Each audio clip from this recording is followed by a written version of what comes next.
Okay, I think let's begin our second sessions, operation sessions from the South Asia. Good morning, everyone, and welcome to this operational sessions at SF titled Powering South Asia's Clean Energy Future, Regional Cooperations and Integrations in the Energy Sector. So I'm Pushkar Manandar, Energy Specialist here in Asian Development Bank Energy Sector Office, and I have a pleasure of serving you as both the Master of Ceremony and the moderator of these sessions.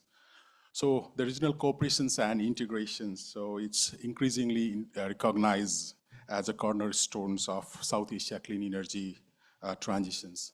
So today's sessions will try to bring distinguished leaders and experts across the regions to take the stocks of our collective progress, share key lessons, and chart a pathway toward deeper regional integrations and collaborations in the clean energy. So with that premise, let's begin our sessions with opening remarks and keynote addresses. For that, let me call upon Ms. Sujata Gupta, Director, Energy Sector Office, Asian Development Bank. Please.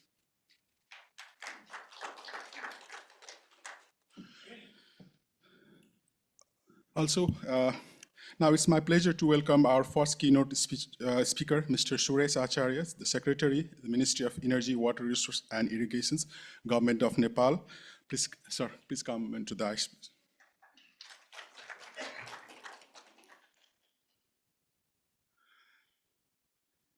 Now it's my pleasure to welcome our second keynote speaker, Mr. S. Suresh Kumar, Chairman of Damodar Valley Corporations, Government of India. Sir, please come into the dais.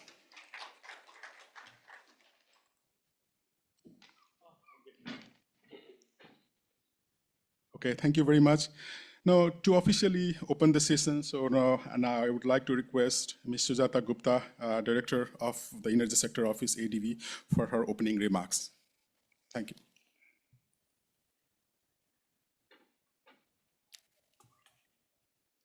Thank you, Pushkar.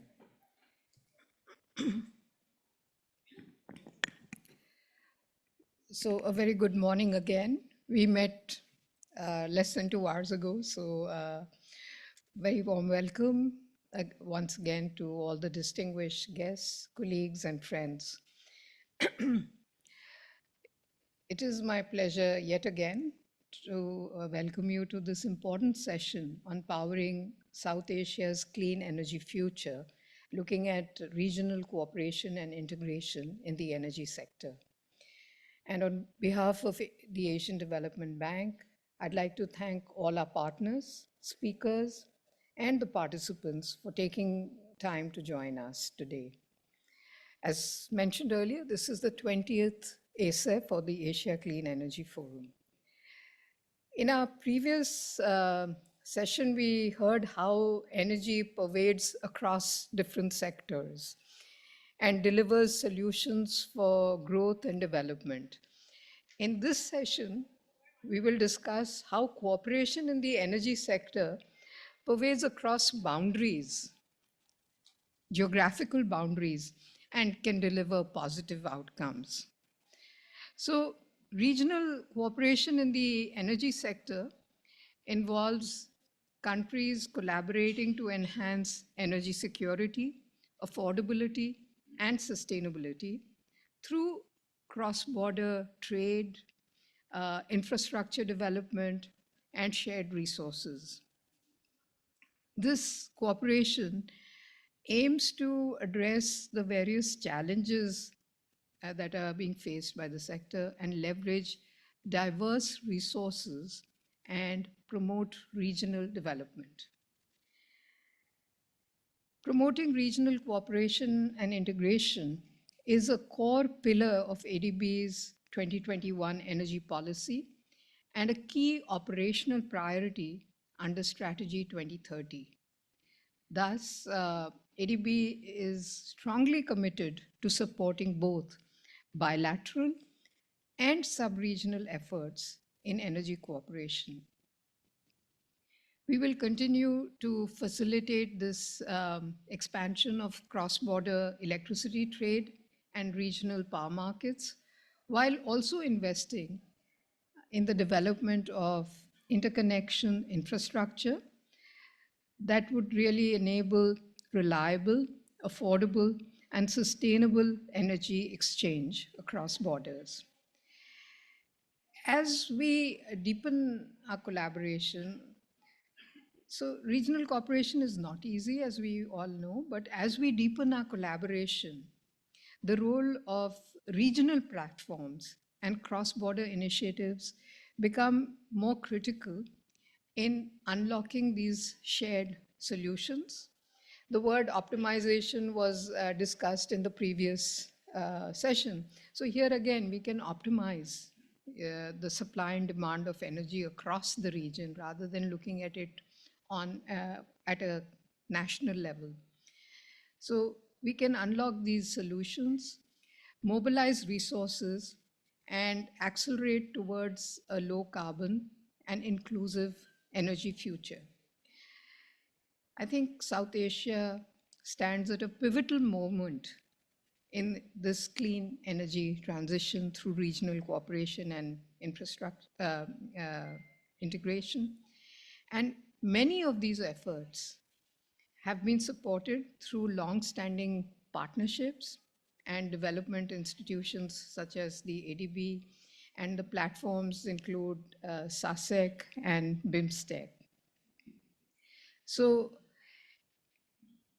as I mentioned, that South Asia is very uniquely placed. There has been very encouraging progress made in the region so far. So for example, Nepal and Bhutan participate in India's power exchanges, not only exporting hydropower during the wet seasons, but also benefiting from power imports from India during high demand and dry periods. Nepal now exports electricity to both India and Bangladesh. And the recent trilateral power trade agreement among these countries marks a significant milestone in South Asian energy cooperation. The India-Sri Lanka grid interconnection is also at a very advanced stage of planning, with modalities currently being finalized. So these developments have taken time, but they reflect the growing momentum that can and must be harnessed to move forward towards a more integrated and dynamic market in the region. So in the session today, we will take stock of the momentum and ask, what is it that we've learned from all this? And what needs to be done further to fully realize this potential and to build on this momentum? So if things have moved slowly in the past, now future we have to accelerate. And so we would look at broadly 3 objectives. 1, to reflect on national experiences and strategies for scaling up clean energy investments. 2, to examine the progress and lessons from cross-border power trade and integration. And 3, to identify concrete policy, financing, and institutional actions needed to take this agenda forward, such that it is scalable, inclusive, and climate aligned. So with this, I thank you all for being with us here today. And let's have some very vibrant, frank, and forward-looking, but solution-oriented discussions in this session. Thank you very much.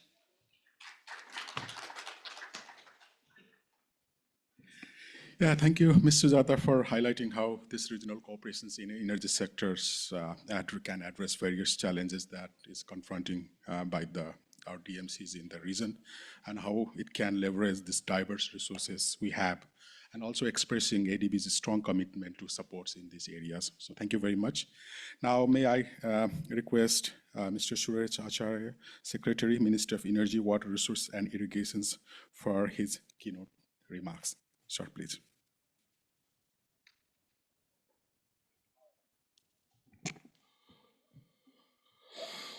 Thank you, Puskarji. Distinguished speakers, colleagues, ADB officials, including Sujatadi, and participants, namaste and very good morning. It is my great honor and privilege to address this distinguished gathering at the 20th edition of Asian Clean Energy Forum 2025. Let me begin by thanking the Asian Development Bank for convening this timely session on powering South Asia's clean energy future, regional cooperation and integration in the energy sector. As the global energy landscape undergoes a profound transformation, South Asia has an opportunity and a responsibility too, to lead by example in building a clean, connected, and cooperative energy future. Regional cooperation and integration in the energy sector are imperatives for shared prosperity and sustainable and resilient energy future. At this outset, let me highlight Nepal's progress in clean energy development. Nepal's clean energy journey is deeply rooted in sustainability. With over 90% of electricity generation coming from hydropower, Nepal is already among the world's cleanest whitewater electricity producer. In recent years, we have accelerated capacity addition, strengthened institutions, and diversified financing sources.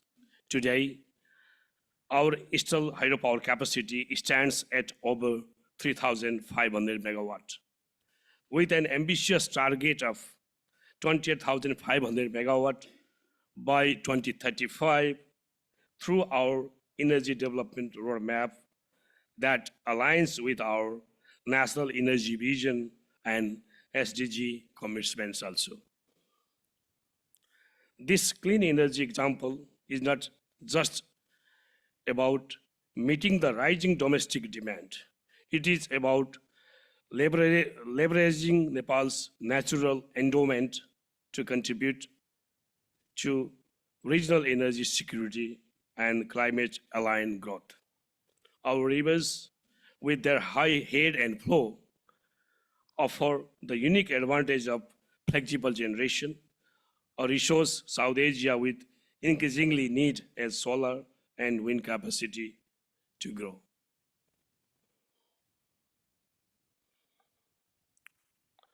On the mission to advancing regional energy cooperation, let me now turn to regional cooperation, which is central of our strategy. Nepal is no longer just a seasonal power surplus country. We are now an active participant in South Asia's cross-border electricity market. Let me allow to highlight a few key milestones here. Nepal-India Power Trade Agreement, PTA, has matured, allowing power export and import through day-ahead and real-time markets.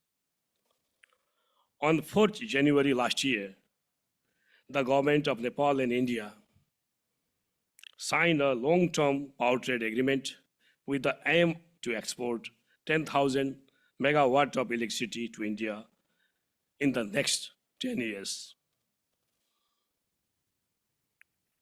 Over 500 megawatt of export licenses have been already approved by India for Nepal, and power flows are increasing day by day. On 4th October last year, we achieved a historic milestone with the trilateral power trade agreement between Nepal, India, and Bangladesh, enabling the first commercial flow of Nepali hydropower to Bangladesh via Indian grid infrastructure.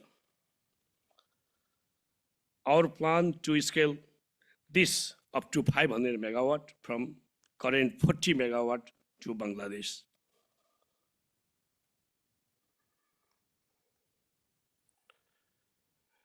We have expanded cross-border corridors like Indorua Purnia, Dododara Bareilly, and Nijgarh Motihari, enhancing regional grid integration that has enabled Nepal active participation in the India Energy Exchange also, where we now export approximately 100 megawatt to India. These developments are not isolated events. They reflect a growing political and institutional consensus on the benefits of shared infrastructure, complementary energy systems, and integrated markets. The role of multilateral institutions like ADB has always been instrumental through both financing and offering regional dialogue platform like this one.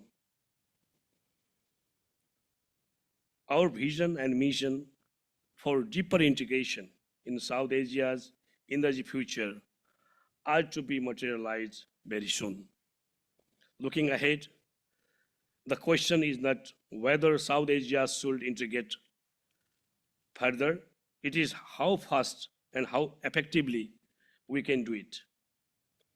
Based on Nepal's experience, please let me share a 3 points vision for the region of energy cooperation at this time.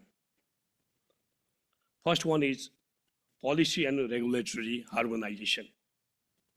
We need common protocols for power trading, grid codes, and dispute resolution. This includes expanding access to regional markets such as India's power exchange for all IBPIN countries and operationalizing multilateral power trading frameworks under SARC and BIMSTEC. Second, infrastructure and grid connectivity. While bilateral interconnections exist, we now need multi-country, robust, and climate-resilient transmission corridors. Investment in storage and flexible assets must also be regionally coordinated to balance variable renewals. Third, innovative financing and market instruments. Clean energy trade will scale only when underpinned by bankable projects, long-term PPAs, concessional capital, and risk mitigation tools. Regional financing platforms supported by ADB and other partners should prioritize cross-border projects with high climate and integration value. Let me conclude here by mentioning some regional imperatives. Colleagues, energy security, decarbonizations, and economic resilience are shared imperatives in South Asia. We must approach them not as an individual nation, but as a regional community of shared interest. Nepal stands ready not only to power its own future with clean energy, but also to serve as a reliable partner in building a sustainable, interconnected South Asia. Let us work together with trust, ambition, and vision to build the region's clean energy architecture for our generation to come. Thank you. Thank you very much. Namaste.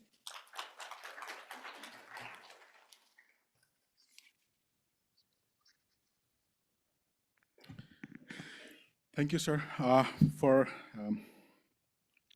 underscoring the importance of regional cooperations for shared prosperity in the regions, and also sharing the progress made by the Nepal, and also sharing us how Nepal is positioning itself to advance regional cooperations in the regions.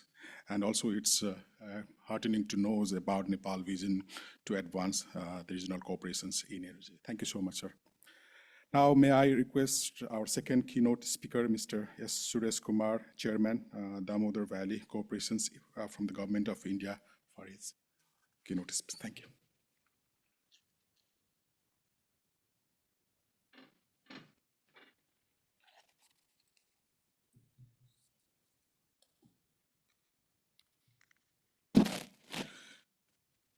Good morning, ladies and gentlemen.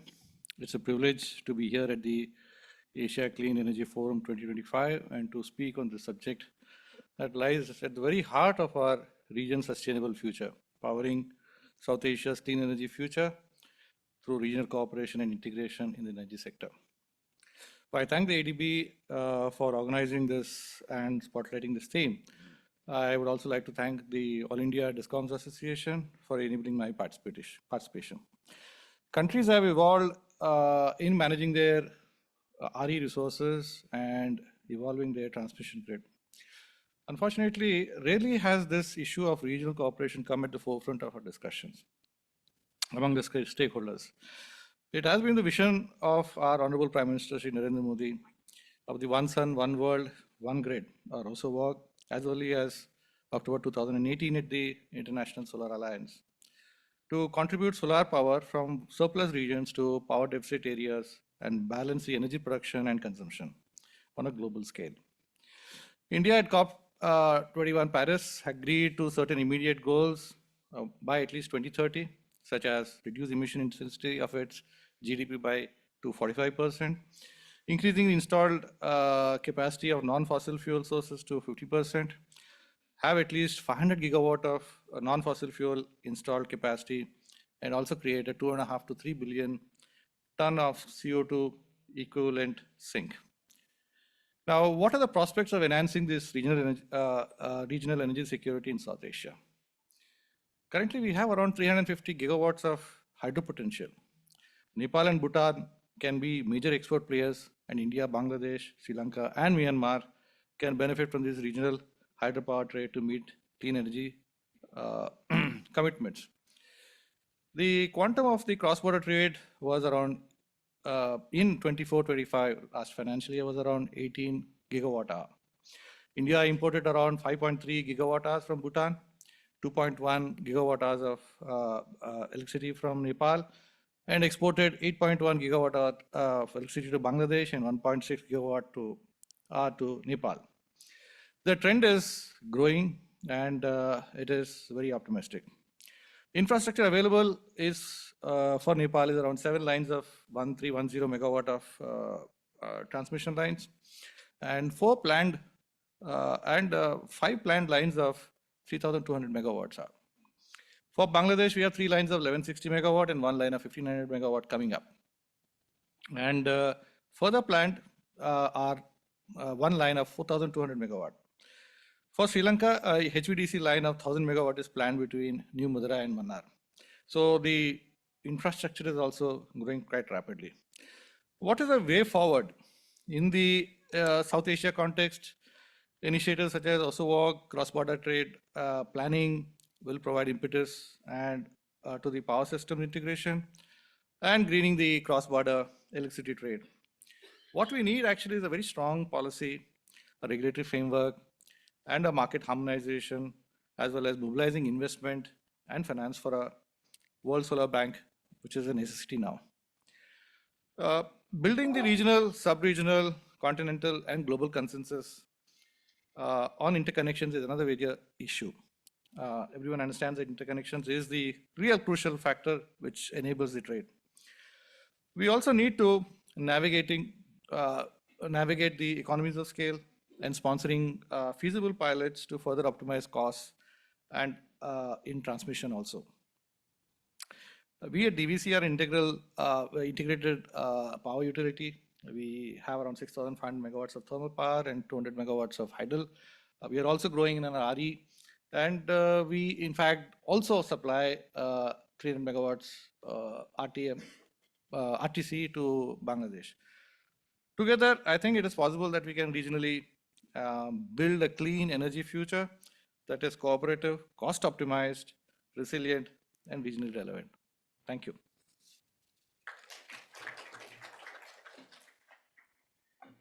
Yeah, thank you, sir. Thank you very much for sharing how we can advance regional cooperations from the perspective of India.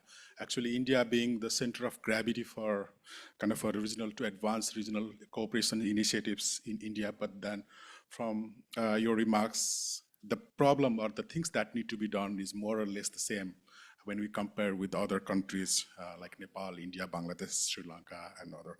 So I think the needs has been the need is the common. This is where like we will be discussing and entering our next phase of our discussion on the panel. But before that, I would like to thank all our opening Ms. Sujata and our keynote speech for their speech. So let's give a big round of applause to all of them.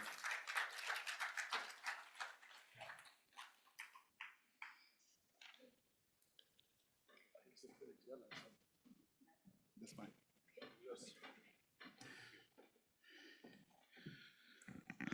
Okay, now we'll move into our panel discussions where we are joined by distinguished panelists representing governments, utilities, and the financial sector. So it's playing a pivotal roles in shaping the futures of clean energy and regional cooperations in South Asia. So now may I invite our esteemed panelists to the stage. First of all, Ms. Umair Rehana, Joint Secretary, Power Division, Ministry of Power, Energy and Mineral Resources, Bangladesh. Madam, please. Now, may I also call upon Mr. Daso Chewangrinjin, Managing Director, Druk Green Power Corporations, Royal Government of Bhutan. Sir, please. Also, I would like to invite Mr. Ashok Sharma, Deputy Managing Director, State Bank of India, the Government of India. Sir, please. Now, I'd like to invite Mr. Hitendra Dev Sakhe, the Managing Director, Nepal Electricity Authority. Please, sir. Finally, I would like to invite Mr. Pubudu Nirosan Hedigale, Director General, Power Sector Reform Secretariat, Ministry of Power and Energy, Government of Sri Lanka.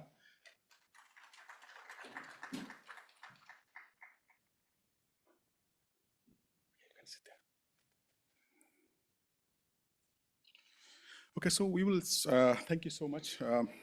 So now we will start with our presentations. First of all, I would like to request Ms. Umair Rehana, Joint Secretary, Power Division, Ministry of Power, Energy and Mineral Resources for her remarks and presentations.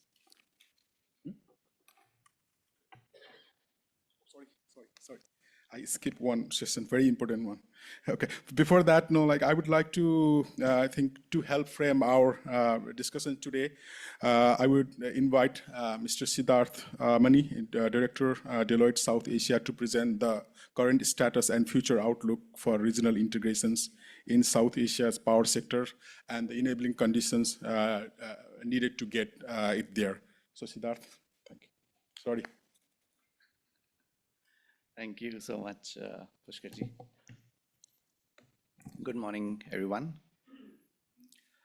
I'm delighted to welcome you to what promises to be a very power-packed panel discussion with a distinguished panel of senior dignitaries. And before we turn to their expert insights, let's first set the stage with a quick tour of the status of power trade in South Asia. A lot has already been talked about by the keynote speakers. Therefore, the focus obviously essentially is on BBINS, which is Bangladesh, Bhutan, India, Nepal, and Sri Lanka, because we are discussing the power trade perspectives. Yeah.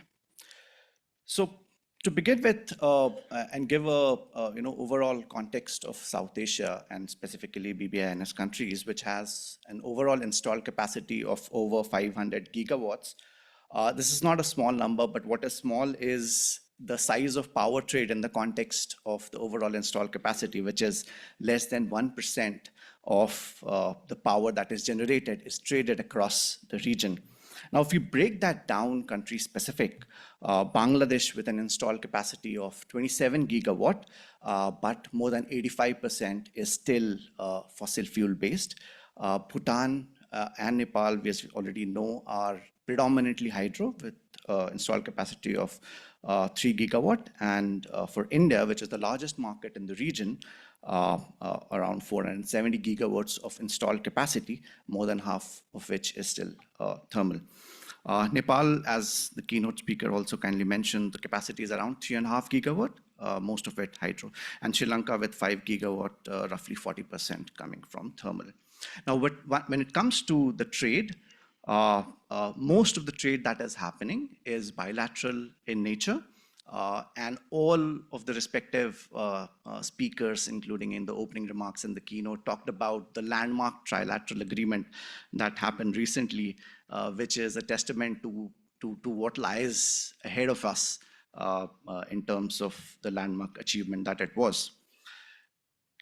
Now, the story of South Asia's energy future isn't just about generation, it is about transformation. And if we look at the mix of how the installed capacity mix and other supply mix is going to change in the next decade or so, the capacity overall is expected to almost double by 2035.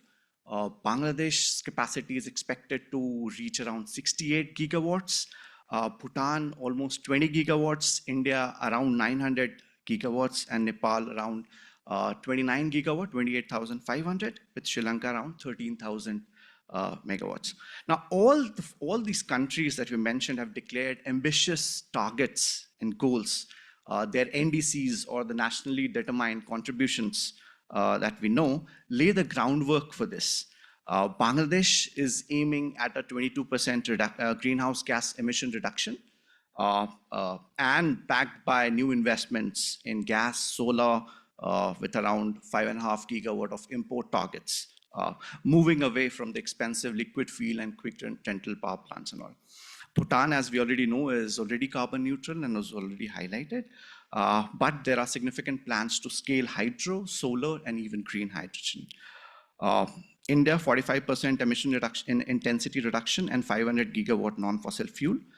Nepal, out of the 28,500 megawatt that is targeted installed capacity, around 15,000 megawatt is targeted for exports, 10,000 to India and 5,000 to Nepal, backed by the recent trade agreements. And Sri Lanka, which already is, to the extent of more than 40-50% is green power, they're targeting even a higher target of 70% renewables by 2030. So what's common? So every country sees clean energy and cross-border cooperation as a strategic lever, not just for climate goals, but also for economic competence, competitiveness, and resilience. When we talk about regional cooperation, it's not just a deal, a few agreements or MOUs, it's an energy and economic necessity for the region. Greater regional cooperation and integration, or RCI, can unlock values on multiple fronts. Apart from the obvious financial and economic impacts, which some of our own simulation suggests could lead to a reduction of almost 20% in the overall system costs, there are multiple other benefits as well. First, meeting the unmet demand. So countries like Nepal or Bhutan have surplus during the wet season, while India or Bangladesh face increased demand during summer and pre-monsoon season. Pooling resources help balance these seasonal mismatches, and also because of the resource complementarities that exist in the region. Managing the excess generation, because we've seen several projects in the region have spillages because of a lack of offtake for the South Asian market as a whole. Third, and we discussed the decarbonization goals. Clean energy trade allows for thermal heavy countries to offset emissions and also open door for carbon credit markets. Finally, a lot of advantage in terms of flexibility and cost efficiency. If we consider country-specific benefits, and it's evident to all of you, in this room, what the benefits the regional cooperation and integration entail for each of the countries specifically. I'll not go into the detail of it. So to set the tone in terms of what it truly takes to realize the promise and the potential of regional cooperation, let me end with four fundamental questions based on a strategic choice cascade model, which will kind of seek inputs from our panel and also guide the panel discussion. In terms of what our ambition or vision is for the SASEC, one SASEC, one grid, we are moving closer to that. It's just about increasing the pace of that development. A fully integrated regional power market, regionally aligned or collectively net zero aligned future is something that we can deliberate on. This is more about defining a shared purpose more than the megawatts traded. It's about cleaner, more secure and economically dynamic South Asia.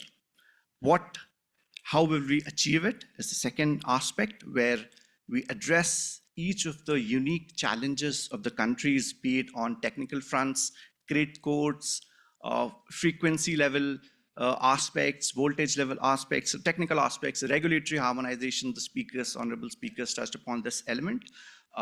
Political will, very important. How do we address those? And how do we move from bilateralism to multilateralism and ultimately a fully evolved power market in the region? Technology, as we all know, will play an increasingly important role. Subsequently, what enablers should we have? Be it from a policy regulatory aspect, having projects which are bankable. We have seen frameworks and mechanisms in other regions, for example, the Southern African Power Pool, where there are clear defined mechanisms to define regional projects, make them more bankable, finance them. So those aspects. Is our grid ready to handle more RCI? And obviously trust across governments, utilities, as well as the private sector. The last aspect is all of it given what is our action plan in terms of how do we achieve all of it through regional roadmaps, backed by investment pipelines or capacity building, which is very essential as we've observed.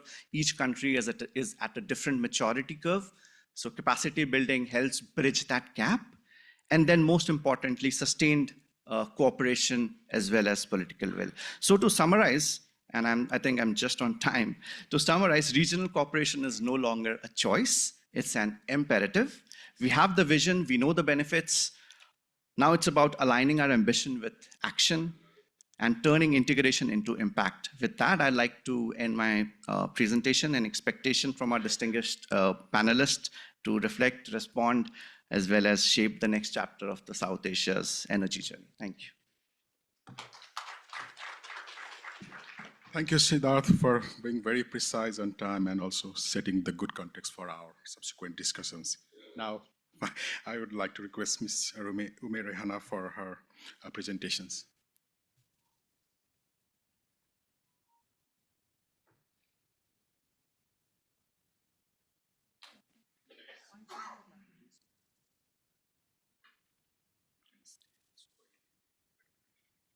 It's okay.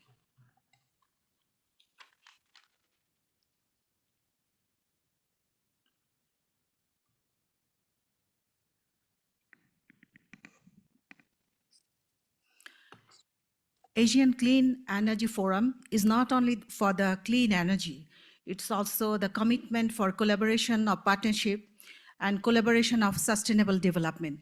Distinguished ladies and gentlemen, good morning to you all. I welcome to my presentation on behalf of my country. I'm Ume Rehana, presenting on the enhancing, empowering energy ambitions, exploring the role of cross-border power trade in Bangladesh energy transition.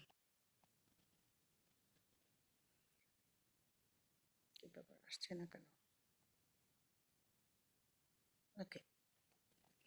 Actually, I have divided my presentation in several segments.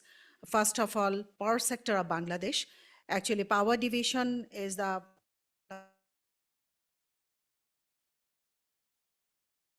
at only the power division sectors. Power cell is one of the pool of resource of power division. Actually, many research and policy level activities is done from the power cell. And BERC, Bangladesh Energy Research Institute Council, actually is also very playing important role in the power sector. And I will tell about the generation sector. There are more than 10 entities who are actually producing the power in our country: BPDB, APSCL, and independent power plant also. And one of the important part is import of power. We are importing power from India and Nepal. And for the transmission, we have only one company, that is Power Grid Company Bangladesh. And under that company, National Load Dispatch Center is actually working for throughout the countries. And there are 6 distribution entities in our countries throughout the country. And one important thing is Bangladesh Power Development Board is the only buyer of this generation and also selling the power to the distribution entities. This is the, actually, we can see the power system at a glance. Total generation of our country is more than 27,000 megawatt. And our consumer perspective is that 48.2 million consumers in our country. And the maximum generation actually happened in our country on 10th May 2025, that is 16,603 megawatt. And per capita generation is 460 megawatt. And you will see that excess of electricity is 100%. Actually, that happens in our country in 2023. And for this great achievement, government has awarded the National Award, Independent Award. That's the pride for the power division. And if you see the generation sector, 43% of our electricity comes from the gas sectors. And coal actually share is 21%, and HFO is 20%, and hydro is only 1%. And renewable energy is 3%, and we are also importing power from India and Nepal. That is 20% of our domestic demand.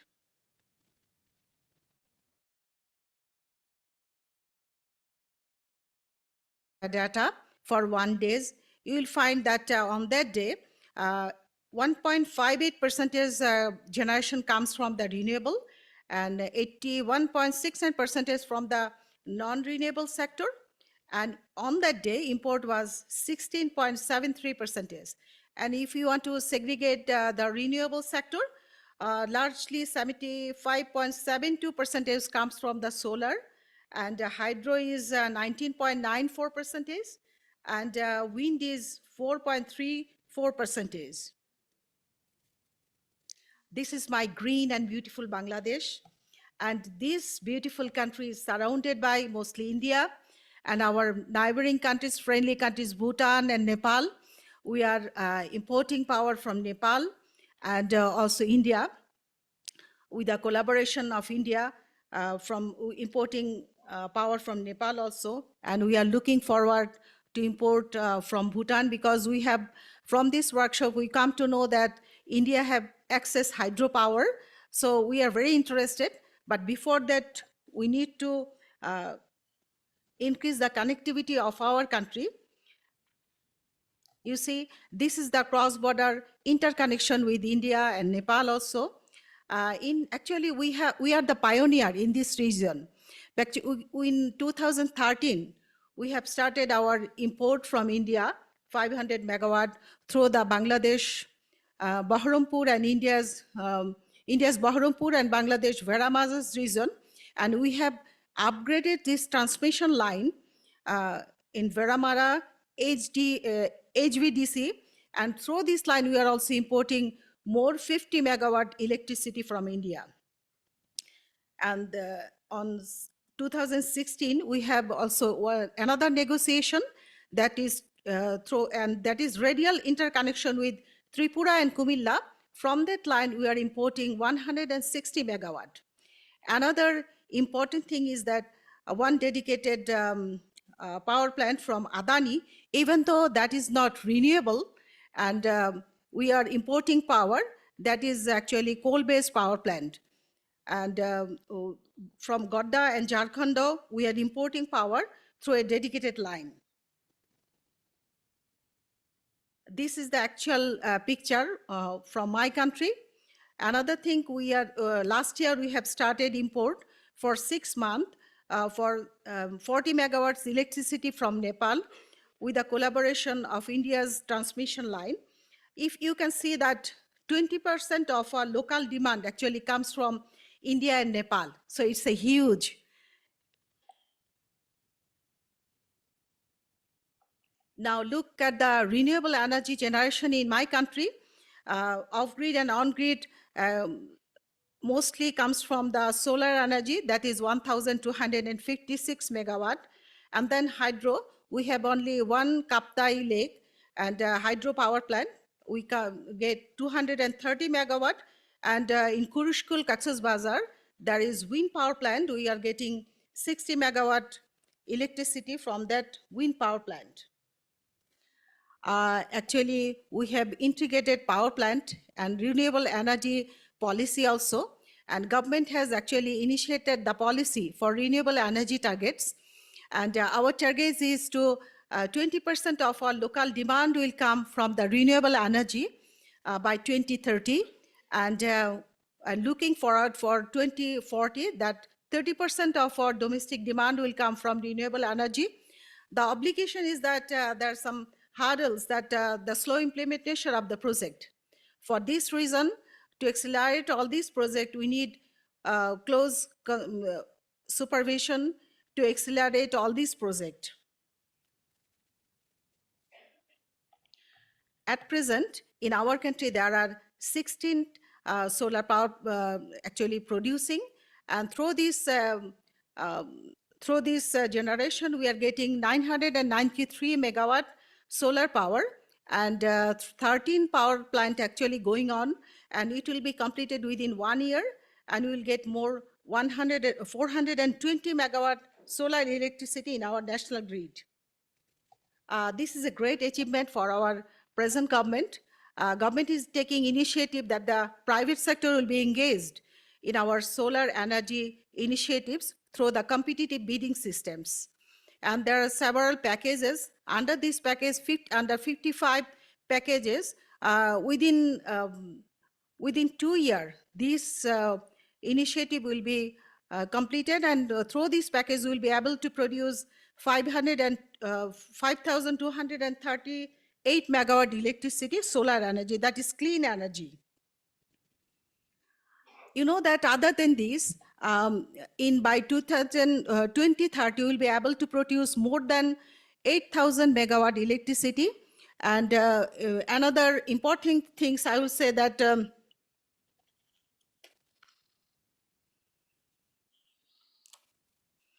we have nuclear power plant. By the end of this year, we will get 1,200 megawatt electricity from nuclear power plant, and by end of 2026, we'll get another 1,200 electricity from nuclear power plant. So it's a great achievement for our, and this power is also renewable power, and that is beyond our target, that is 20% of our domestic demand. Now, you know that inclusive growth perspective, actually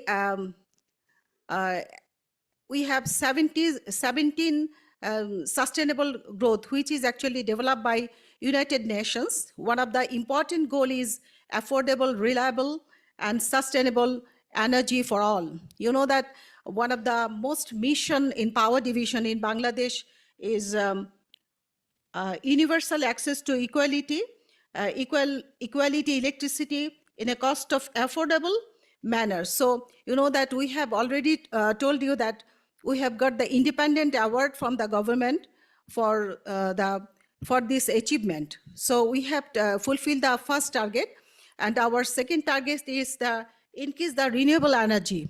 Shreda one of the prominent organization of our country, that is Sustainable Renewable Energy Development Authority. They are doing so many activities for the energy efficiency, like solar irrigation, rooftop solar power plant, and net metering system, and other activities also. And another thing is that improve energy efficiency. So SHREDA is also doing many activities. I'll say two important activities. One is school program to improve the awareness development among the students for the energy efficiency. Another is improve cook stove progress.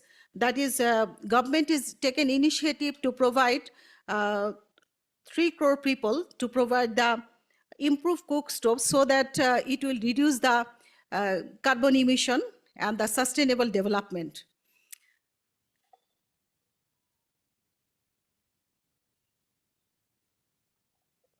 Actually, we have taken so many policies to reach our target, and we have Energy Efficiency and Conservation Master Plan 2030. We have IPMP in 2023, and we are taking initiatives to develop and improve this IPMP policy also. We have energy efficiency leveling regulations for electricity appliances and energy audit regulation 2018. And lastly, we have action plan for clean stoves 2030. Even though we have these so many activities for renewable energy and the collaboration and for the development of our country, we are getting so many challenges, especially for the cross-border electricity trade. Firstly, the technological issues, that is the reliability of the network. We have a big network in our country, but we think we have a lot of production, more than 27,000 megawatt electricity. So we need more and more reliable networking system. So we are working and investing in this. Especially, there are 9 ADB activities. Out of 9 programs, 5 programs actually goes for the transmission line. Another one is contractual issues, purchase power agreement and the implementation agreement, both as very critical issues, and I think we need human resource development on these issues, especially for our countries, before going much more integration in the international level. And there are some regulatory issues, that is grid code and sustainability. And most important thing is environmental and social impact. Especially I will highlight about the hydropower plant. Especially whenever the international rivers actually work on that, we have to think about the impact of the neighboring countries. And it need actually international cross-border commission so that the share of each countries will be equally shared, and they will be benefited. And this collaboration will help the development of the whole nations. And also the cost-benefit analysis, this is very important, because whenever the transmission line, who will develop the transmission line, buyer or the seller, it's a big issue. And the feasibility of the project is also very important. And lastly, the supply security. That is the demand and supply, there should be a balance. It is also a very important thing. Thank you all.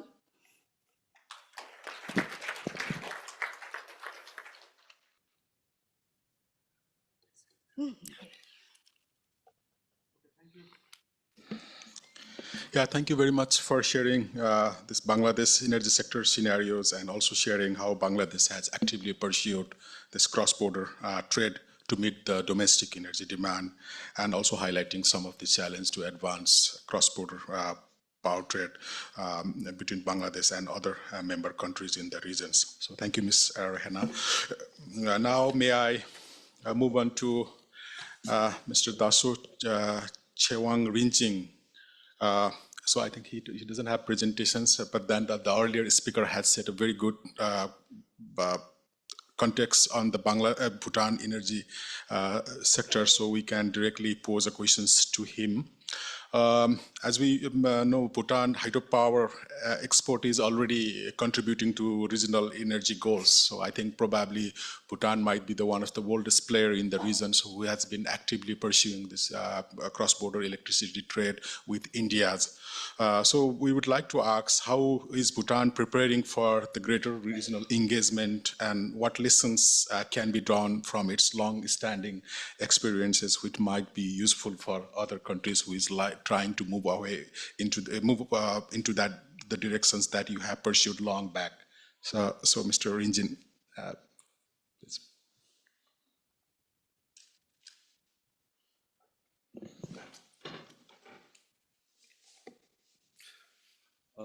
Good morning. I think it's still good morning.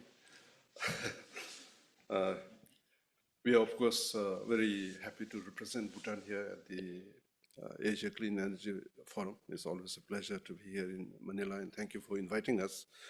I just thought on the Bhutan side that most people are aware that we have a huge hydropower resource. We are probably the only country in the world that has committed within our constitution only that we will remain carbon neutral, and also that we will keep at least 60% of our land mass under forest cover.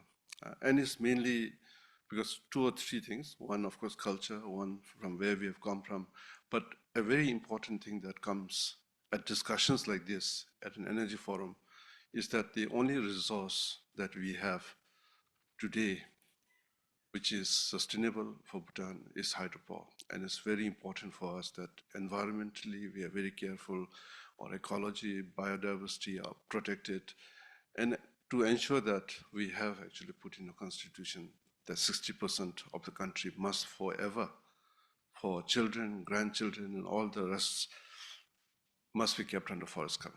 We have about 37 to 40,000 megawatts of potential. Hydropower for a small country is a huge potential. That's not counting what we are now moving into, the pump storage. The age of pump storage has already come, it is on us, and most of us are now moving away, trying to do run-of-the-river schemes as we have always done, but also to move to pump storage, because as our base load increases, as the monsoons deviate, as the river flows changes from season to season, pump storage appears to be the future, at least for those countries with hydropower resources. We have worked over the last 30 to 40, 50 years very closely with India in developing our hydropower resources. Currently, we have developed only about 3,500 megawatts, which is about 10% of the whole potential that we have for run-of-the-river projects. We could do a lot more with pump storage. We have 100% coverage, electricity coverage, only from hydropower. We don't have any other electricity resources except at our power plants. Should it shut down, we have small DG sets, distributed sets for backup supply. Otherwise, it's 100% hydropower at the present juncture, and we have reached power coverage to almost 100% of the people of Bhutan through grid, through a national grid. For this, of course, much of it goes with our association with India. We have had a very close working relationship with India in terms of investments, in terms of trade, in terms of how we deal with the energy sector between India and Bhutan. Today, with 3,500 megawatts of installed capacity, we have over 8,000 megawatts of transmission capacity with India at the present time. So even if we were to build another 5,000 megawatts in generation capacity, we should be able to transfer that power to India. The success so far has been mainly because we have adopted Indian technology, and therefore we don't have technical parameter issues. We have hooked onto the Indian grid. We are part of the DSM, the Deviation Settlement Mechanism in India. We are actually part of the Indian grid, and it makes a small grid like ours far more stronger because we are connected to the Indian grid. And to India, because they need power during the summer months, and we generated a lot more power in the summer months. it helps the Indian grid also. In terms of outages in India, we are the first to come online to bring the grid back on in India.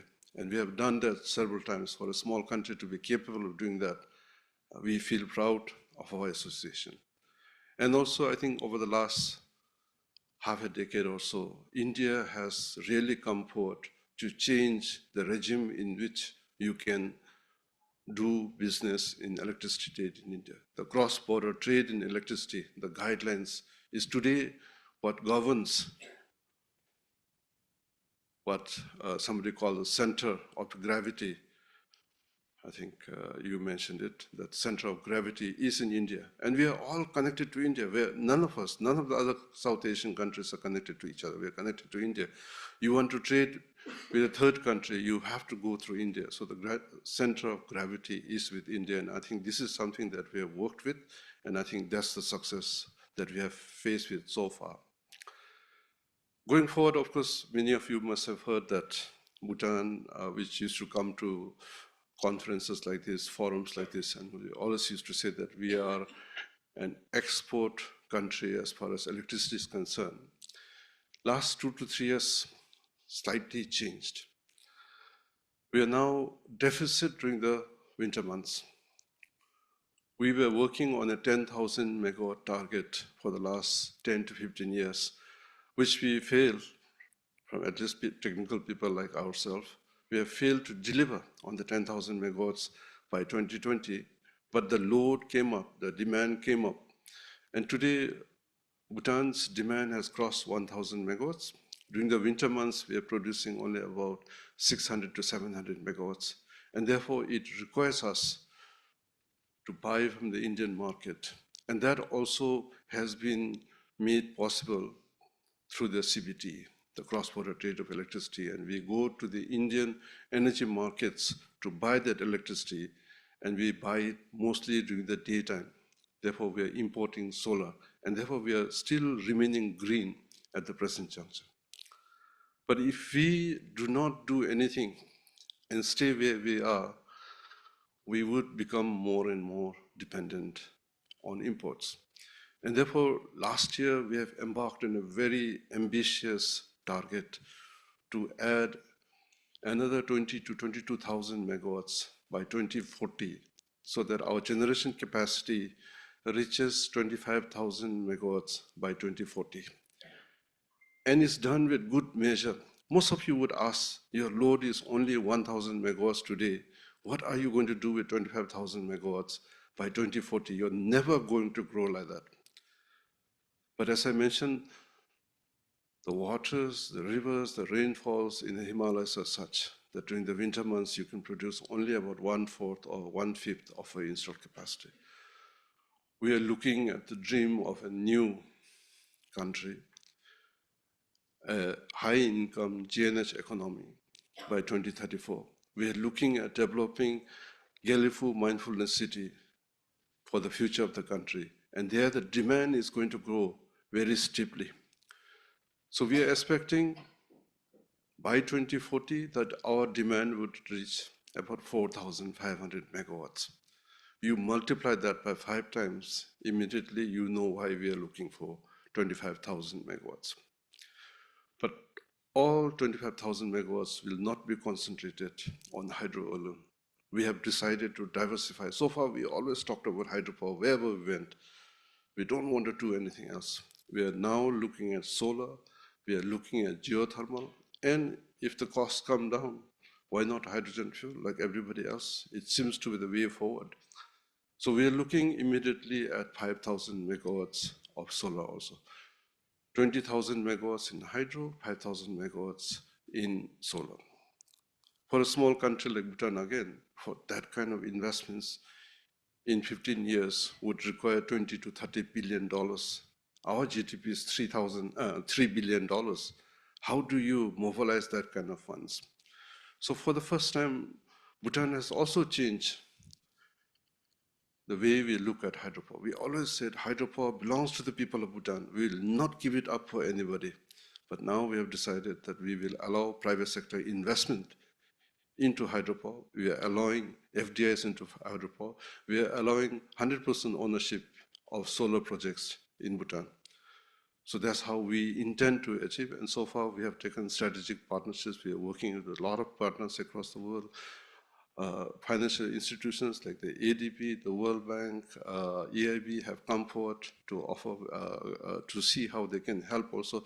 And so between last year and this year, if you were to come to Bhutan, we are changing very fast and we hope to keep up the pace. And for that, of course, we look forward to our development partners like the Asian Development Bank. There are three key issues here. First, of course, the regional integration and cooperation must continue to grow. With India, we are definite it will grow. India needs the summer power, we need the winter power, so it's complementary. With Bangladesh, Sri Lanka getting connected, it gives us another market and we want that to grow and we would like it to grow and we would like to get integrated. Second, the market for that energy has to be further opened up. Long-term PPAs into the energy exchanges, bilateral, trilateral. We are quite happy that Nepal has managed the 40 megawatt trilateral arrangement. We would like to see it grow and we would like to participate in it. And most importantly, of course, in South Asia, we are all looking for finance. We are all always short of financing. And I think when the World Bank or the ADB, Asian Development Bank, EIB and all look at us, you must look at us and it as an investment in solar and hydro and not look at the country as a GDP country, which is too small and you may not want to invest. We'd like you to look at us that hydro is self-liquidating, solar is self-liquidating, is a commercial venture, and therefore it's possible for the investment banks, partners like ADB to invest into the sector. So that is the message that I would like to leave this room with, and thank you for hearing me out. Thank you. Yeah, thank you, Mr. Rinjing, for sharing very insightful thought.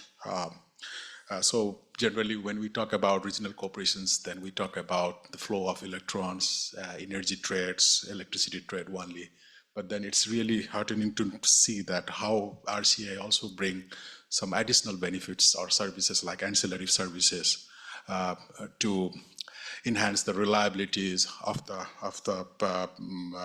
the power systems in a regions. And also, like I think this can be very good lessons learned for other countries like Nepal. So how futuristic transmission planning will lead will aspire us to adopt more aggressive generation planning in the regions. So we then so when we know that there is a possibility of wider regional corporations, then the country can also aspire for more aggressive plannings that will set strong economic to expand the economic base of the countries. So thank you. This is very good insights and can be very valuable lessons to other countries. Now, so we talked about earlier, so Mr. Rinjing raised these issues about the financing. So we will be now focusing on the financing aspect of this RCI. And then for that, I would like to request Mr. Ashok Sharma, Deputy Managing Director, State Bank of India, for his presentations and remarks.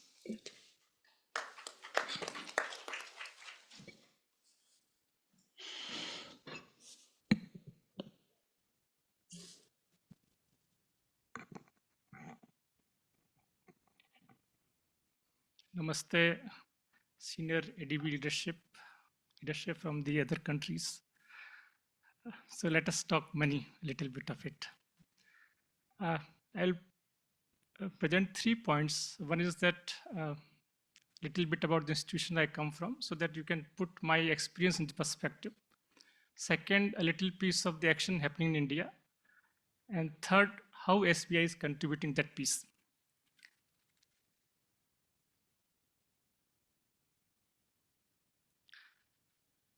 So SBI is the largest bank that you are aware of.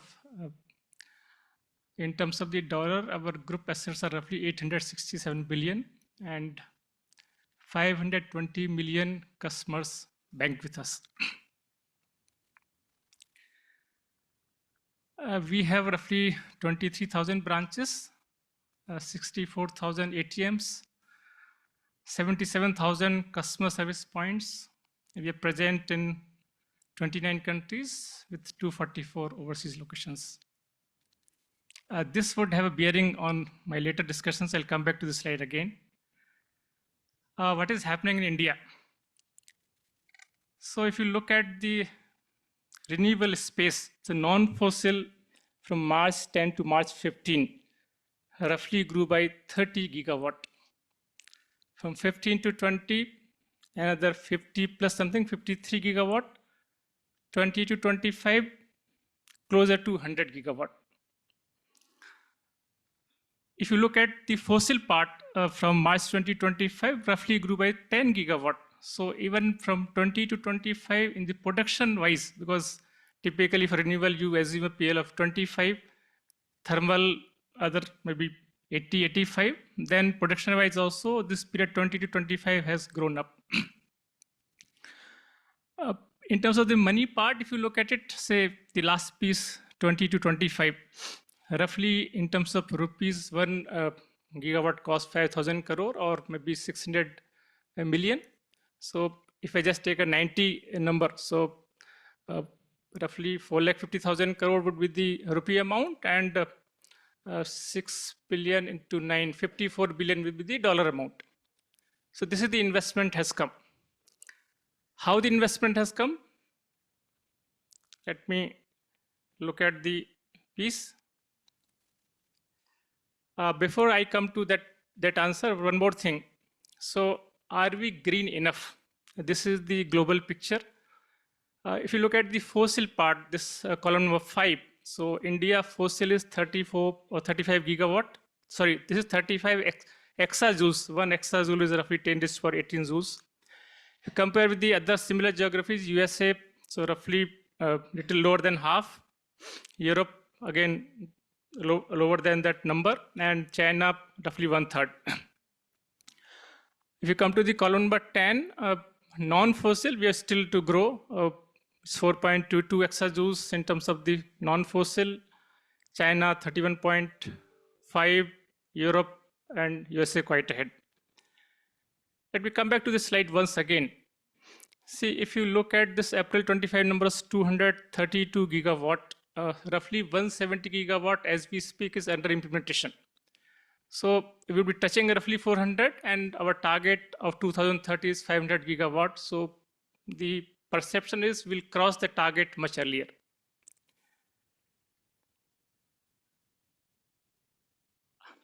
The flow of money. So how do we get this money? This is the data from the Central Bank, the Reserve Bank of India. If you look at the first column, there's 2014-15, the total flow of resources was roughly around 13 lakh crore, 13 trillion INR is roughly equivalent to 160 billion. Come to the last column, it is around 35.10 lakh crore or 413 billion. So how much foreign money is contributing to this? Look at the last column, the foreign resources 14-15, it's 27 billion. Last, the 23-24, last column 24 billion. Foreign resources have been fluctuating between roughly 2 lakh crore to 4 lakh crore. So maybe 20-25 billion to 40 billion, 45 billion. So how this has happened? Now I will draw your attention again, 14-15 to 23-24, from 13.62 lakh crore to 35. How did it happen? See, all must heard of UPI. See, this data, flow of resources, you need to read with keeping in mind that the formalization of economy in India is roughly 56%. So with 56% formalization of economy, the money has been generated to give these numbers. So if we are able to increase the formalization part to say, let's say 80%, the flow would increase, and then probably we would have resources for meeting our needs. That is where the scalability comes. I think most of the economies that we are talking about all have same problem. So probably we need to increase the formalization part, the more deposits in the bank, more money in the banks, in the banking system, the more money available for investment.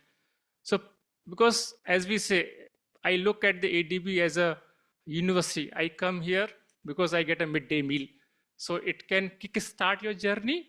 But so when you go to school, college, it teaches you to learn something. But can that money be enough for lifelong? No. So again, coming back to the midday meal, so you enjoy your midday meal, learn from here, and probably then go back and do something wherein you are able to do lifelong earnings. On the bank side, we have all the policies that are required to be there in place. So sustainability policy, renewal policies, all the SDG goals that we meet.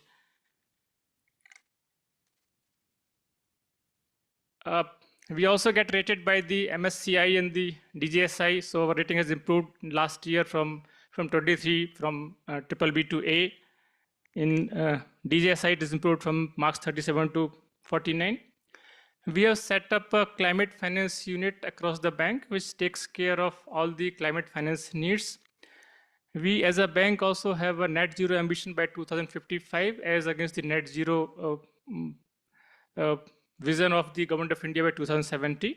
We also have a carbon neutrality vision to achieve by 2030. So we intend to use the use the support of the MDBs like ADB to have more green lines of credit, and we also raise bonds from the international market as well as from the domestic market. So far, we are supported with 38 gigawatt of the solar energy.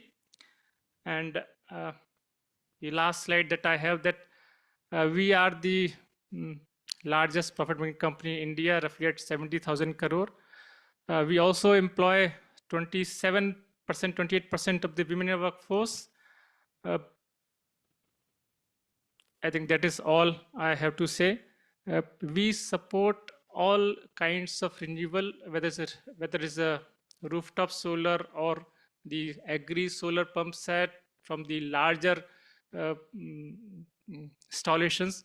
One more thing which we are seeing in the countries, in addition to the public sector or the PPP based models that have been in place, we are seeing large steel players like JSPL, JSW, ArcelorMittal, Tata Steel setting up large solar plants, gigawatts, not megawatts. So we have funded a couple of plants which are more than 1 gigawatt. This change is occurring. That means now the renewable space in India is so competitive that all bankers, we run after the players, developers, please take money from us. It's not the other way around. This does no longer needs the concessional finance. So again, going back to, so in the beginning, whenever you start your journey, you need the midday meal, but then you have to start working in a way wherein you are able to earn your lifelong money to for the development of the country. Thank you all. Thank you, please.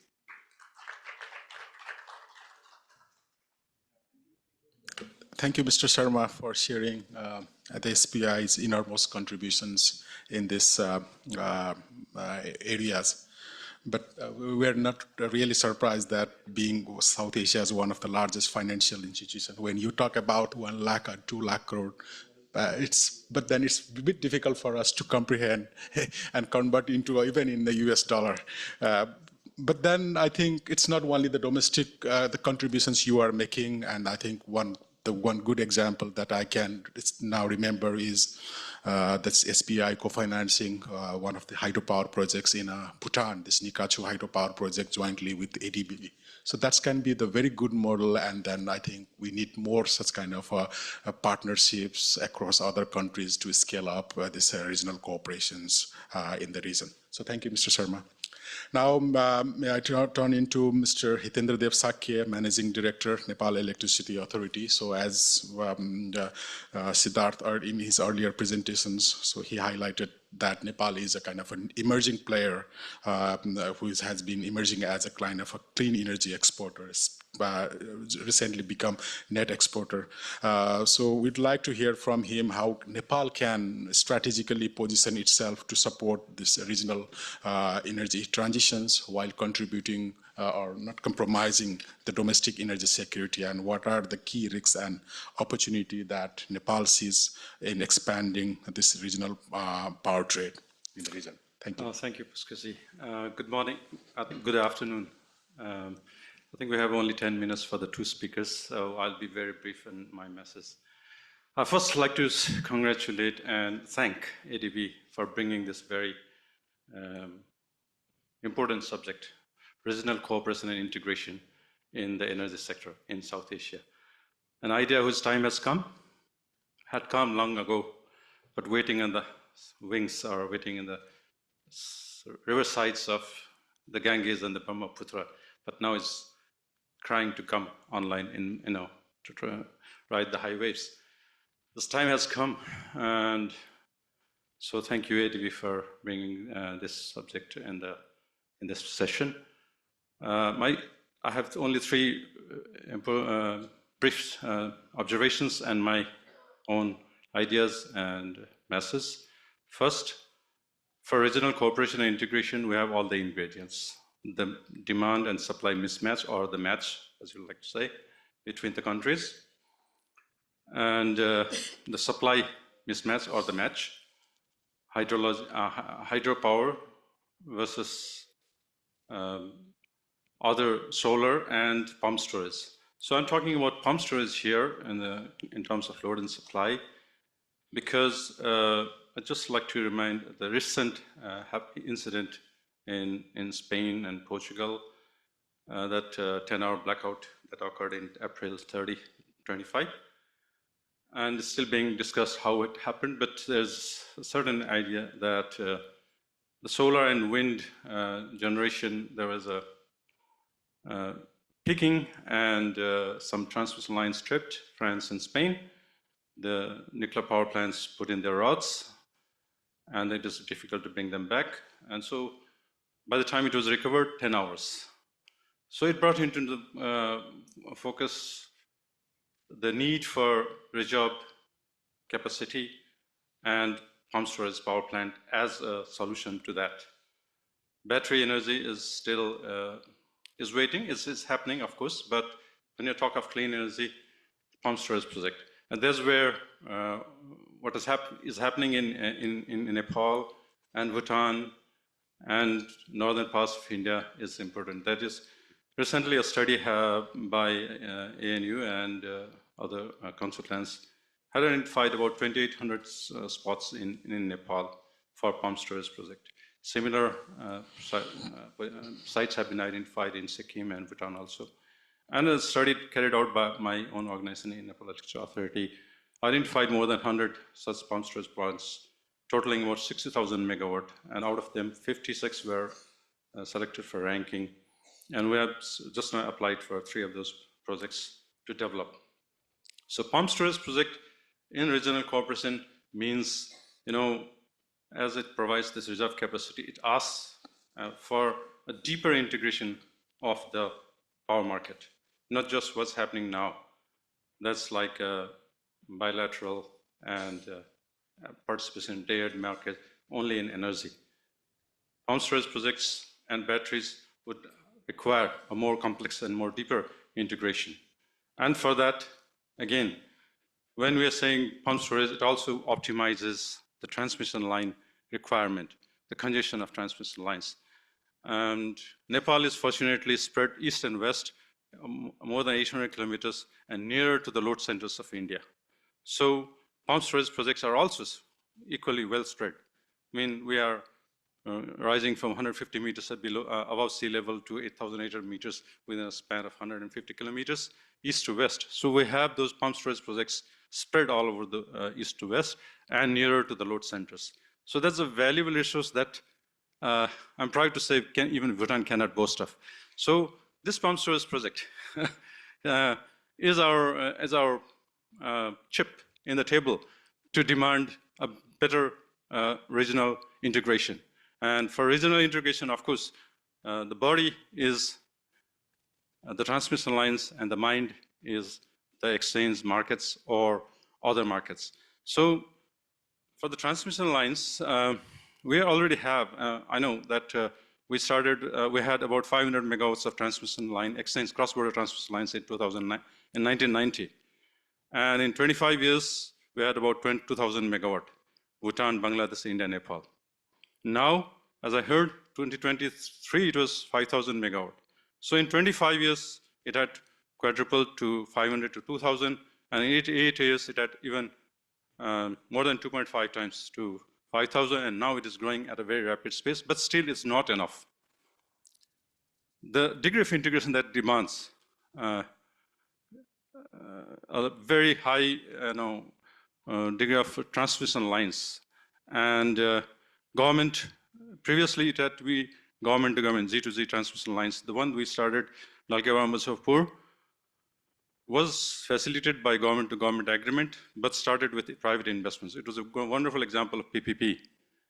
And that has continued with Butol Gorakhpur line, another 400 kV, but a real private sector is missing.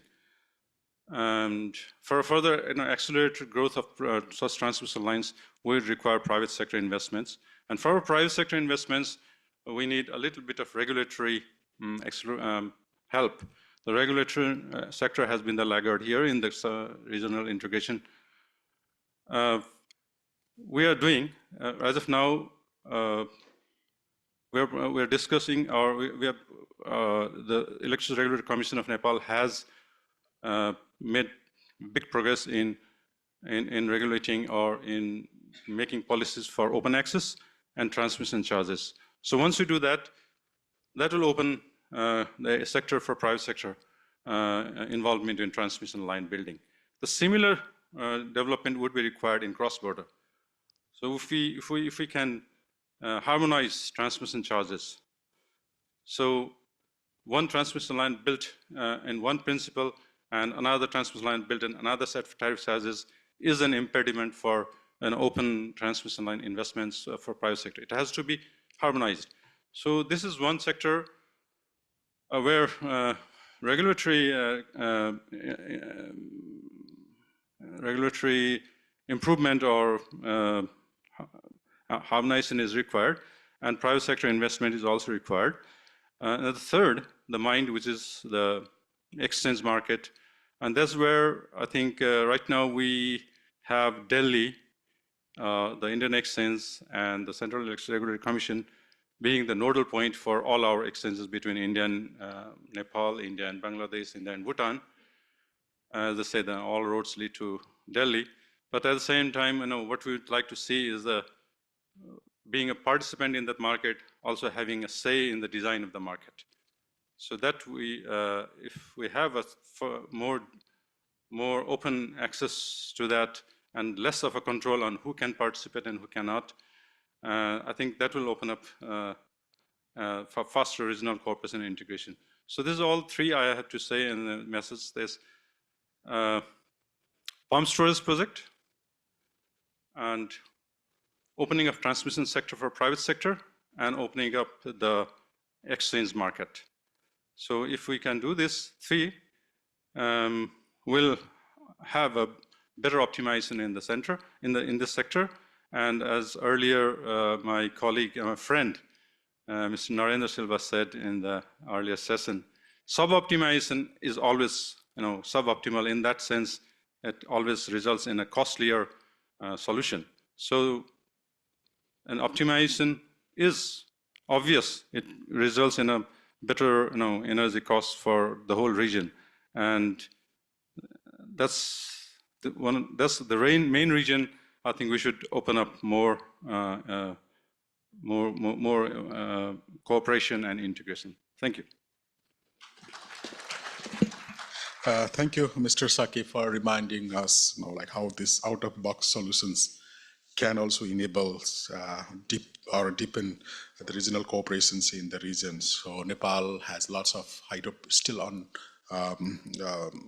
underutilized hydropower potential, but then you were pitching the ideas of this pump storage hydropower projects when we have lots of hydropowers like a runoff storage and peaking runoff hydropower need to be explored there. So thank you so much for sharing those kind of a very insightful and very different perspective to deepen this regional cooperations in the region. So thank you very much. So now, finally, I would like to request Mr. Puvudu Niroson Hedigale, Director General, Power Sector Reform Secretariat, Ministry of Power and Energy, Sri Lanka, to share the Sri Lankan perspective. Thank you. Thank you. Good afternoon, all, ADB and all the panelists and the participants here today at the SF 2025. I think our time is up. I will, limit within 5 minutes. I will try to wrap up. As you know, you might aware, Sri Lanka, our Sri Lankan people has taken a transformative decision in last year, end of last year, for a new era to begin with a change in the political landscape after 76 years from our independence. With the public mandate the government has received, we are in a socio-economical transformation under a reform. In energy sector, it is a people-centric energy transition. So sometimes some might, a little bit afraid when we talk about a transition relevant to people-centric. It's not that anti-markets, it's within markets. People are inclusive within markets. So what we mean here, what is referred to, that reasonable benefit and the profits has been transferred to the market participants, while ensuring the socio-economical benefit to the general public. So then in our main policy framework, I will highlight how we are preparing, how we are getting ready for these regional interconnection. So I have given three words: reforms, renewables, and regional interconnection. So I think you have to believe me, one of the most difficult letter is R. So it's very difficult to convince that internally change within our perspectives in reforms. So, but beginning this journey, we have identified, you can see here, under our 4 fundamental principles in our policy framework. Obviously, it's as energy service and the sustainability, and the third one is the security. You have heard all these things normally in a policy framework. So here we are clearly identified as energy as a foreign income generator. So at the beginning, I think we are ready for this taking the exploration and interconnection with the energy markets in the region as well as within our BIMSTEC region. Then in our policy framework, we have identified under 3 pillars, 3 main segments. The first one is the affordable and secure cleaner energy supply. The second, smart and sensible people-centric energy. Third is, as I told, strategic global integration into the energy sector markets. Since time is limited, here you can go through the slide. I will take a little time to highlight 3 or 4 main key actions under these 3 pillars. One main bottleneck, one main concern we had in our 2 to 3 decades, if we refer, is the policy inconsistencies and these delays and lack of integration between planning, procurement, and execution. It's very simple. That is our bottleneck. That was our problem. So having identified these 2 main bottlenecks, we have identified 3 main segments, as I explained earlier. Under these, some policy level changes and some changes to the planning and some changes in execution and integration between all these 3 elements have been focused in our planning and the legislative networks. Maybe you have heard during our yesterday's session by our secretary and some other sessions from our Sri Lankan delegation, we are into an Energy Transition Act. So energy is always in a transition mode. It's not static, it's always dynamic. To gain this dynamic nature to the energy transition, we have identified some lack of legislative mandates and processes in our scheme. So that is why we are going to introduce this Energy Transition Act. And together with that, we are into an amendment to Electricity Act. It will open up our energy sector as a completely unbundled sector to from generation to transmission to distribution. with an independent system operator.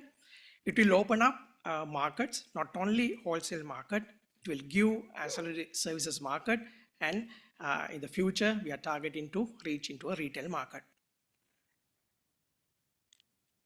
This is our structure for the moment. You can see in light blue color, Genco, this is a CB on generation, and we have a CB as a utility for the transmission network, and most of the distribution is done by CB itself. There's one success story few decades back, LECO, as a coastal area from this western area in the country, coastal belt. We are having a CB on, government on, another distributor called LECO. It's a success story. So this is our structure. What will happen in coming months? It will be unbundled into 4 main entities. So Genco CB on generation will act as independent power producers. Few Gencos will be incorporated under one holding company called Genco. Then DISCO, for the moment, we are having a demarcation. Countries divided into 5 areas. It's, we can say it's starting from Colombo to the eastern area. That demarcation has to be changed. There will be a kind of a reform in that restructuring in the distribution segments as well, allowing all the distribution companies to compete in the retail market in the future. Then NSO will be the national system operator who will be doing the planning and the procurement and the execution of energy projects. It will be an independent entity. In our regional interconnection, it will be the entity who is going to be sign up with power trade agreements within BIMSTEC region, especially as we already mentioned, we have to go through India. That trade agreement will be signed under NSO in probably in coming years. And NTNSP is the 100% on government-owned entity on transmission network. It will be the company who's having the this transmission and distribution generation interconnection agreement with the respective parties, Genco to NSO to this discourse. It's very simple arrangement. Earlier it was a kind of a weak single buyer model. I have shared this one because we are the only island nation among our neighboring friends, and it's very little difficult, as a neighboring country connected by land, you have so many options. We only have a kind of a submarine option to connect with India if you are connecting through a LVDC line. Having said that, we should not only limit it to this global energy interconnection integration to these power trade agreements between these cable connections and these physical connections. As a nation, we are opening to go into the global network, global energy market as a generation company. It will be act as a IPP together with another Sri Lankan success story, Lakdanavi LTL Group. So future Genco originated from CB can go into this regional and out of region markets as a IPP. Then having implemented all these reforms and restructuring, the final output and the feeling is going to the public through discourse. We all know that regional interconnection and all these renewable development will have a cost. So, we were passing through a bad patch, financial bad patch. We are coming out of that one. So we need financial support, and not only the financial support and the key selected goals to implement it within our small country. So here we have a delegation from Sri Lanka, from utility to the regulator, these industries and the developers, and from the ministry, as one nation, as one country. So we have to come out of this bad patch. Then we have to do the transformation together with the national and international developers with the support from development partners like ADB. Then I will take this time to thank ADB throughout this reform process and the transition period. ADB has supported, as similar to our neighboring countries, it's a kind of a family. Then we have to thank ADB throughout this 20 year in your this energy forum as well. We have participated from Sri Lanka. we are taking this moment to thank ADB as well. Then I will wrap up here. Thank you very much for the time given to me. Yeah, thank you, Mr. Puvudu, for your very insightful presentations. Reforms and renewable, I think this is the things that Sri Lanka has been continuously thriving. But now, with inclusion of these regional interconnections in your people-centric energy transitions mandate, so we expect that the Sri Lanka would be also in the equations of these regional cooperations in very soon. And we expect that this will further advance our regional cooperations in energy sectors in the regions. So thank you very much for your very valuable contribution. So as we run out of time, so I'm afraid that we'll not have time for Q&A sessions. But I strongly encourage you to discuss with our distinguished speakers during the networking sessions if you have any questions or so. So with that, I would like to thank all the speakers, keynote speakers, and Ms. Sujata Gupta for their valuable contributions in the sectors, and also big round of applause to our colleagues from Deloitte for setting the context for this sessions excellently. Thank you very much.